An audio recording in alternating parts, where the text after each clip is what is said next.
Israel Iran மீது வந்துட்டு ஒரு மிகப்பெரிய தாக்குதல் நடத்திருக்கு. அந்த தாக்குதலுக்கு மறுபடியும் வந்துட்டு நம்ம ஈரான் கொடுத்திருக்காங்க. அப்ப என்ன நடந்துச்சு, என்ன நடந்துட்டு இருக்கு, கரண்ட் நிலவரம் என்ன அப்படிங்கிறத பார்க்கலாம். வாங்க ஃப்ரெண்ட்ஸ், வீடியோக்குள்ள பார்க்கலாம்.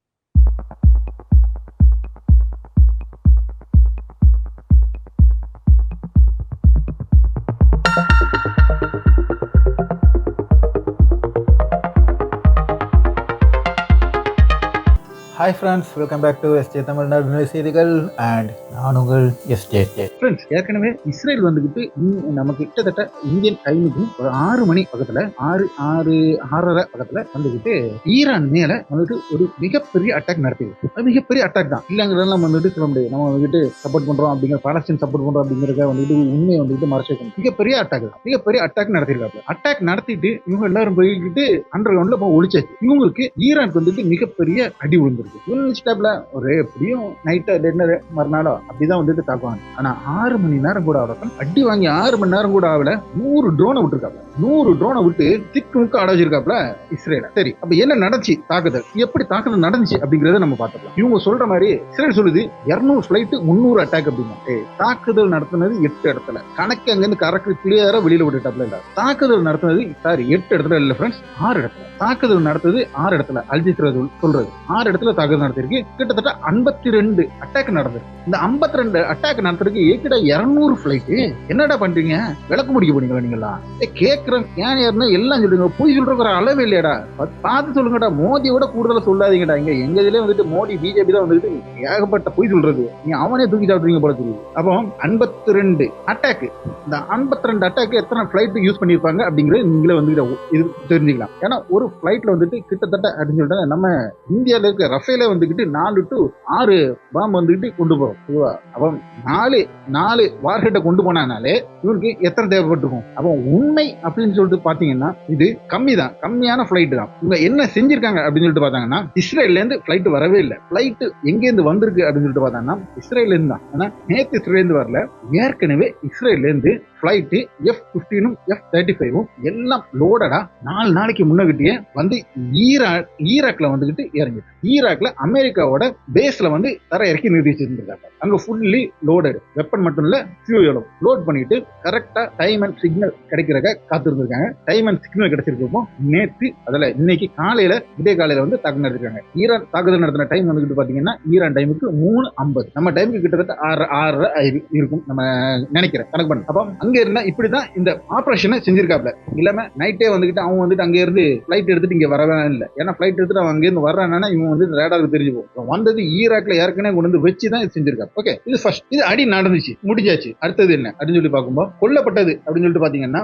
ஈரான்ல முக்கியமான 3 தலைவர்கள் உட்பட 6 பேர் வந்துகிட்டு அரசு சார்ந்தவர்களாகவும், மீதி எல்லாமே வந்துட்டு பொதுமக்கள், அதுல வந்துகிட்டு குழந்தைகளும் உட்பட, பெண்கள் குழந்தைகளும் வந்து உட்படும். அப்படின்னா பாத்துக்கோங்க, இவனுக்கு இதுதான் இவனோட இது. ஈரான் இதுக்கு முன்னகட்டியும் இஸ்ரேல் மீது தாக்குதல் நடத்திருக்கு. ஆனா எங்கேயாச்சும் வந்து ஒரு இதை எடுத்து சொல்லுங்க, பொதுமக்கள், அதாவது பொதுமக்களோட கேஷுவாலிட்டி இருந்துச்சுன்னு சொல்லிட்டு இல்ல.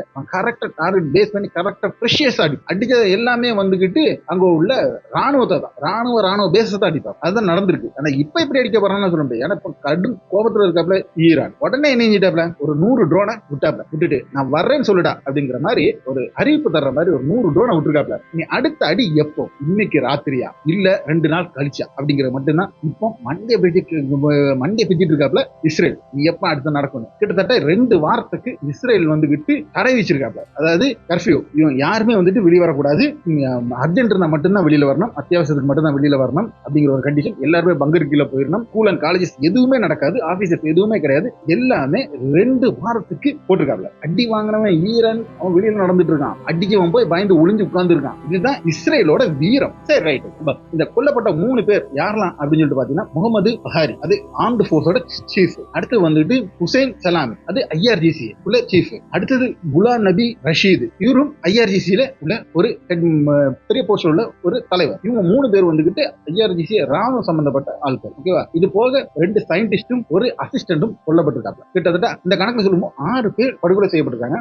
மீதி எல்லாமே கொல்லப்பட்டது வந்துட்டு கேஷுவாலிட்டிஸ் எல்லாமே வந்துகிட்டு பொதுமக்கள். ஏன்னா இவன் டார்கெட் பண்ணி அடிச்சது அப்படின்னு சொல்லிட்டு பார்த்தாங்கன்னா இந்த சயின்டிஸ்ட்னால இருந்தாலும் சரி மத்த எல்லாம் சரி அவங்க வீட்டை தான் டார்கெட் பண்ணி அடிச்சிருக்காங்க. அடிச்சதுல கிட்டத்தட்ட 2-3 வீடு காலி ஆகிற அளவுக்கு தான் வந்துட்டு அடிச்சிருக்காங்க. அதே மாதிரி இவங்க பெரிய இது பண்ணிட்டாங்க அப்படின்னு சொல்லிட்டு சொன்னாங்கல்ல, ஒரு 2 அணுமின் நிலையத்துக்கு மேலதான் வந்து டார்கெட் நடத்திருக்காங்க. அதுல ஒண்ணு வந்துட்டு சரியா வரல, ஒண்ணுல வந்துட்டு அணுமின் மேல தாக்குதல் நடத்திருக்கு. ஆனா இப்ப வேற ஐஏஇல போட்டிருக்காங்க. ஐஏஇ சொல்றாப்ல அங்க உள்ள ரேடியேஷன்ங்கிறது வந்துட்டு ரேடியேஷன் எமிஷன் வந்துட்டு கம்மி தான், எப்பவும் இருக்கிற ரேடியேஷன் தான் இருக்கே தவிர கூடுதலான எப்பவும் இருக்கிறத விட கூடுதலா ரேடியேஷன் ஆகல அப்படின்னு இருக்கான். அப்போ நீ என்ன கிழிச்சிருக்க அப்படிங்கிறது அவனோட ஈரானோட அணு உலைகள் எவ்வளவு தரமானதாகவும் எவ்வளவு சேஃப்டியாகவும் வச்சிருக்கான் அப்படிங்கிறதையும் பாத்துக்கான். இவன் போட்டது பாம்பர், ஓகேவா, அந்த பெரிய அளவுல வந்துட்டு அடிச்சு உள்ள தொலைச்சு போறது, ஒரு அடியில காலி பண்ணுங்கிற ஏமோட தான் இது பண்ணிருக்கான். இது போக இன்னும் ஏகப்பட்ட வந்துட்டு நியூக்ளியர் ரியாக்டர்ஸ் வந்துட்டு இருக்கு. ஆனா இவன் காலி பண்ண நட்டாசா அப்படிங்கிற ஒரு நியூக்ளியர் இது மட்டும்தான் வந்துட்டு பாதிப்படைஞ்சிருக்கு. அந்த பாதிப்பு வந்துட்டு ரேடியேஷன் கம்மியா தான் இருக்கு. ஒரு அறிவிப்பும் கூட கொடுக்கல மக்களுக்கு. அதாவது ஒரு இடத்துல பாதிப்படைவு லீக்கேஜ் ஓவரா இருக்குன்னா உடனே வந்து அரசு நினைச்சுவாங்க தன் மக்கள் பாதிக்கப்படக்கூடாது அப்படின்னு சொல்லிட்டு அறிவிப்பு கொடுப்பாங்க. ஆனா இந்த அறிவிப்பு கூட அரசு இன்னும் கொடுக்கல. அப்படின்னா எப்பவும் இருக்கிற ஒரு சாதாரண ரேடியேஷன் மட்டும்தான் அங்க இருக்கு அப்படின்னு அல் ஜஸீரா சொல்றாங்க. இனி இப்ப நடக்க போறது, இனி என்ன நடக்க போகுது அப்படிங்கிறது தான் அடுத்த ஒரு கேள்வியா இருக்கு. என்ன அப்படின்னு சொல்லிட்டு பாத்தீங்கன்னா, ஞாயிற்றுக்கிழமை ஒமான்ல மஸ்கட்ல வச்சு நடக்கிற பேச்சுவார்த்தை நடக்குமா நடக்காதா? நடக்காது அப்படிங்கறத அரசியல் ஆய்வாளர்கள் எல்லாருமே வந்து சொல்றாங்க. அது நடக்கிறதுக்கு சான்ஸ் குறைவு அப்படிங்கிறாங்க. அது நெக்லோஜியேட் பண்ண மாட்டாங்க. ஏன்னா ஈரானே வந்துகிட்டு இப்போ நம்புது அமெரிக்கா தான் இதுக்கு பேக் சப்போர்ட், அமெரிக்கா ஸ்பான்சர் பண்ணி தான் இவன் அடிச்சிட்டு இருக்கான் அப்படிங்கிறது தெளிவா தெரிஞ்சு வச்சிருக்காங்க. அதனால இவன் அது மட்டும் இல்லாம இந்த படுகொலை செய்யப்பட்டிருக்காங்கல்ல, இவங்களோட இறுதி சடங்கு முடிஞ்ச பிறகுதான் அடுத்த கட்டம் நடவடிக்கை இருக்கும் அப்படிங்கிற மாதிரி எய்ம் இருக்கு. ஆனா அடிக்கிறது மிகப்பெரிய அடியா இருக்கும், இஸ்ரேல் காணாத ஒரு அடியா இருக்கும் அப்படிங்கறத வந்துட்டு எல்லாருமே சொல்லிட்டு இருக்காங்க. அந்த அடி பயங்கரமா இருக்கும். இனி இஸ்ரேல் எப்படி எந்திக்கும் அப்படிங்கிறது தான், அவன் கதறு தான். அதுக்கப்புறம் தான் என்ன நடக்க போகுது அப்படிங்கறத பார்க்கலாம். ஓகே ஃப்ரெண்ட்ஸ், அடுத்த ஒரு நல்ல ஒரு வீடியோ உங்களை சந்திக்கும் வரை உங்களிடம் இருந்து விடைபெறுகிறது உங்கள் எஸ்டே.